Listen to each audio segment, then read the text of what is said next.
fact that your mother has to leave school when she was 14-year-old, I believe. So does this project was motivated by your background? What makes you, you know, you could have chose anything else and maybe not doing anything altogether, but you decided to go and to form this foundation. Why? Well, I think you're absolutely right. It is about my background. It's because I myself come from a single parent family. My mother, as you said, had to leave school at 14 because her own mother died and her father was a minor. She had a 10-year-old brother, and her father expected her to look after him and her brother, and she did. And then subsequently, when I was 8, my father abandoned my mother with no money to bring up her 2 daughters on her own with the help of her mother-in-law. And because she hadn't had that education, that formal education, you know, she was really at a disadvantage. And she was determined, as my grandmother was, that my sister and I were going to finish our education and have all those opportunities. But I was always very conscious of the sacrifices she made and how I would never have been able to do all the things I had if it hadn't been for her strength and her resilience.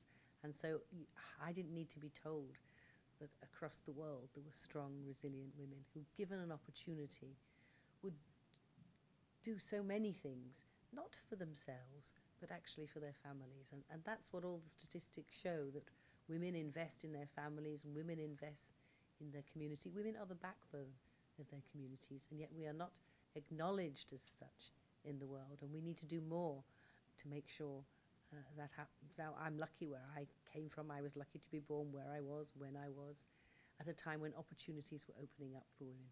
And I see now across the Middle East that opportunities which have been there for the privileged few are now beginning to open up for the majority.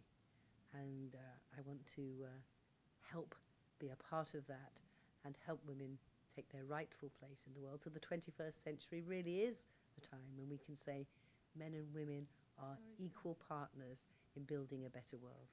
One sentence I liked yesterday, and I want you to repeat it on tape, when you said about the return of the investment, 90% versus 30%.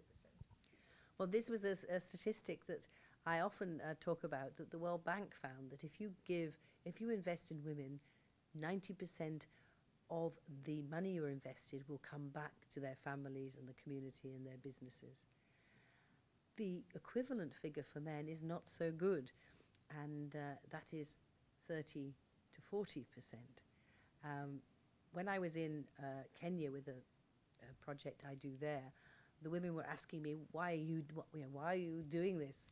And I told them about my own background, and I also told them about how it wasn't just about my personal feelings, but it made sense because of this 90% statistic. And I asked the women to guess what the similar figure was for men, and those women said 1%. And I think that 1% reflects the reality of how they have found the men in their lives. And I want to say to the men that are watching this program, as I know there will be, and to the young boys too, that I know that there are so many good men who actually do put 90% of their efforts into their families. And the tragedy is that their efforts are diminished by the group of men who sadly do not. Wonderful. Thank you so much. Thank you for your time. Thank you. Thanks.